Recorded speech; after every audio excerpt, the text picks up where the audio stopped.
welcome to another update from Market Deeping Model Railway Club and the TT120 project, which as you can see is now making well, a bit of progress. We've now got baseboards. Bill, you've been busy as a carpenter recently, haven't you? Well, Howard, yes, it's certainly moved on over the last month.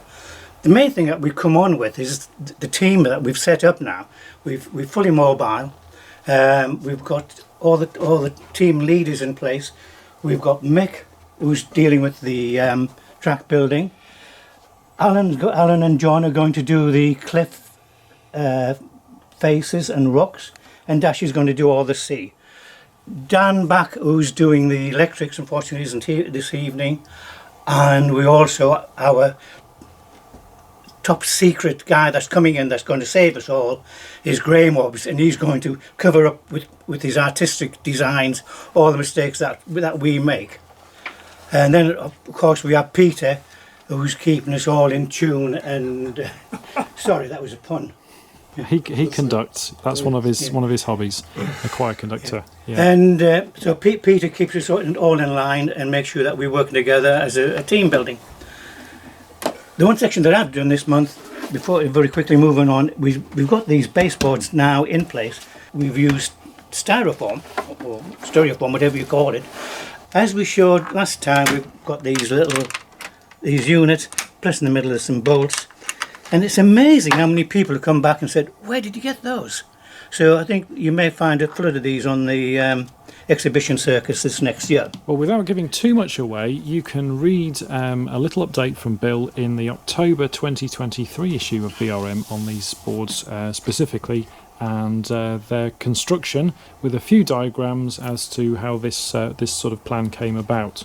The trestles. Tell us about the trestles. Right, the trestles were donated to us by a Mr. Trevor Smith, which is no less than Howard's father. The one thing that we need to find out, and Howard's doing a survey on this, so you can probably help, what should the height be of a layout at an exhibition? We have various thoughts, various ideas, and especially for people with mobility problems. Please comment down in the description of this video as well if you have any suggestions for the ideal viewing height of an exhibition layout, bearing in mind that this is going to be a tabletop layout, so we want kids to be able to get involved, and obviously those with mobility issues to be able to see it as well. So what is the ideal viewing height? So Mick, what have you been up to? I've been devising a way to keep the alignment of the boards so that when we put them together the track aligns. So what we've got, a piece of brass bar going into a tube. The tube will be set into the baseboard. The bar goes in, hopefully, and there'll be another tube in the other one, so these will locate. They won't have to take the weight because there'll be bolts underneath. They will align the track every time we put it back together. I see. So those are only positioned directly beneath where you have track on the baseboard? If the track's going in this position here, we will put them just either side of the track. Right. So the track will be laid on this plywood, and then there will be cork on top, then the track, and we will put small screws at the end of the baseboard down so we can solder the track onto the screws either side. When we've done that, then we cut the track. Right. And with these in place, location, everything should be perfectly in line. So how are you thinking of fixing those dowels into the baseboard? What sort of adhesive do you think? Just drill a hole so that they are a tight fit. Just put some adhesive on and just tap them in gently. It doesn't matter if they fall out, we can have spares that can put in. Right, and is this a technique you've used before on layouts? Yes, the same principle we used on Amberdale. And just remind us, how many years has Amberdale been on the circuit now? 11 years. Yeah, 11, so clearly it works well. It's a tried and tested method. It's worked perfectly. Yeah, we don't have any problems with the track alignment on Amberdale. Right. These are a little bit smaller than the ones we use on Amberdale, but they should be fine. Right. Well, if anybody's interested in getting hold of some of this brass tube, you can see a link in the description below to the Albion Hobbies website. These are tubes from Albion Alloys, You'll be able to find the details of that at your local model shop. So that sort of covers a little bit of the update on the track. We are awaiting some points from Pico, which will enable Mick to get started on the fiddle yard. I can see the excitement is written all over his face as we film this. It's going to be a bit of a daunting task, this, because there are a number of roads that we've got to try and fit in a set length, and we know it's going to be a bit of a tight fit, but I'm sure we'll figure it out somehow. And the next section that we're working on, and this will be running alongside with the track lane, is from Alan and John. We're going to do the cliff faces and Parsons Rock. I think they've got some bits and pieces here which they've been experimental with. And it's like Blue Peter, here's one we did earlier. John and I independently had a go at trying to decide how to do the rock faces. John, do you want to speak to yours? And I'll turn it around and you can see it is all made out of the poly stuff there, cut with a wire, top wire, to get the shape that I require. So again, you're trying to keep the idea of the lightweight baseboard, continuing that through to the scenery, just a thin coating of plaster. Now, for those that don't know this, and this is quite an interesting story, tell our viewers why this cliff face is a familiar sight to you. Well, when I was young, I worked on the 9 o'clock train from Paddington down to Payton. For 2.5 years, I travelled every day or every other day on this line. So it's like home. Yeah, unlike John, this is an area which is totally unfamiliar to me. But I base my attempt on what I've previously done modelling American deserts, because this too is largely sandstone. Looking at the photographs, 2 or 3 things came apparent to me. One is that although the line of cliffs looks fairly consistent, it is in fact quite varied when you look at it closely. Aspect, slope, all vegetation. So there is quite a lot of variety, and I tried to incorporate that into this sample. I've overdone some of the strata, but in places it is almost like that, as you can see from the photographs here. In terms of colour, it seems to change very much according to the time of day. So this is a sort of median, I think. It's neither too dark nor too light.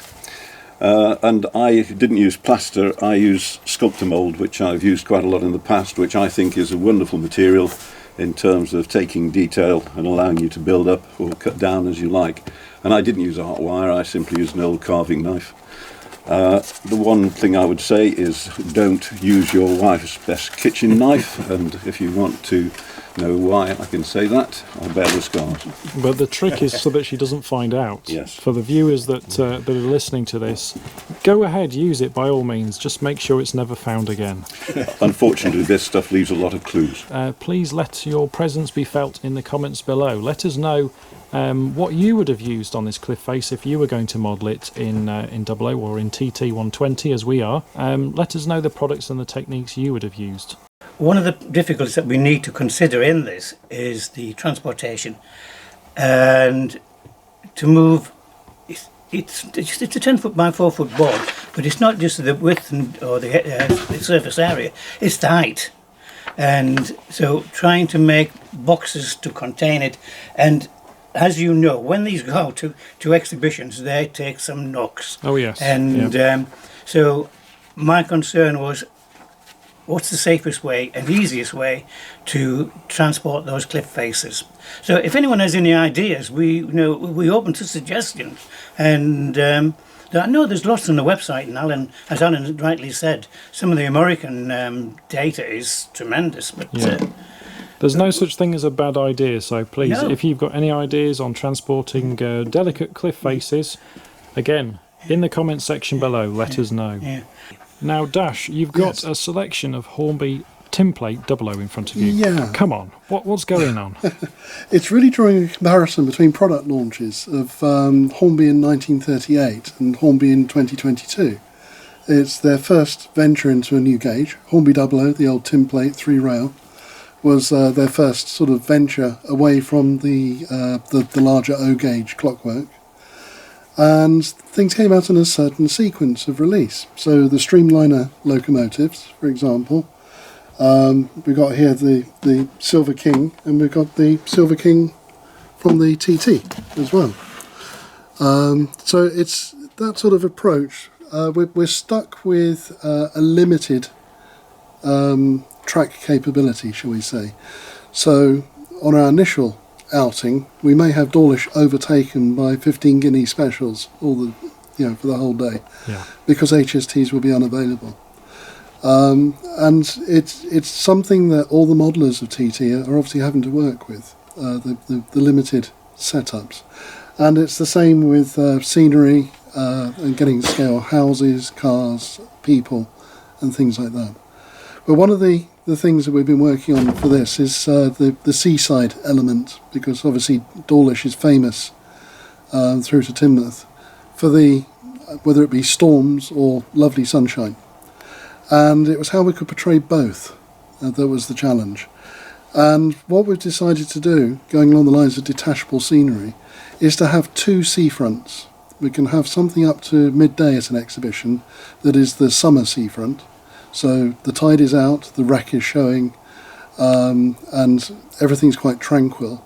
And then in the afternoons we can insert the storm and have it splashing up over the track work and things like that. It's all part of the fun, and I think this project from the outset, we knew we were pushing the boundaries. It's a new scale. Again, we're exploring new techniques for baseboard construction, so why not throw in an extra little challenge to have different seawater, and particularly as part of a layout shoot.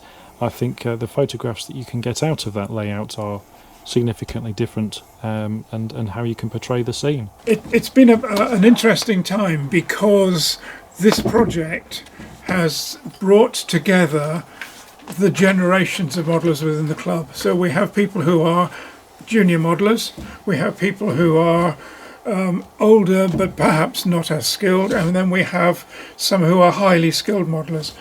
And all together we will be working on this layout. And it's down to leadership from Bill, Dash and others, Alan and so on, that we've actually been able to recruit these young people in, and they've just, we want to be there, Pete, we want to be there, and they will be there in Doncaster. They will be there whenever this is shown. So it's great that that team is building. Excellent. Well, there you go. Let us know again in the description below how you would make the cliff faces, what you think about the transporting of them to an exhibition. Should they be fixed to a baseboard? Should they be detachable? Let us know about the height of these legs as well. What's the ideal height for a layout at an exhibition? Bearing in mind that we want this to be accessible to people with disabilities and to kids as well, because it's a tabletop layout and we kind of want to keep that theme of something being around table height going on. So there you go. There's an update on Market Deeping Model Railway Club's project layout, and I'm looking forward to seeing some track down on the boards. I don't know about you. Until next time, thanks for watching.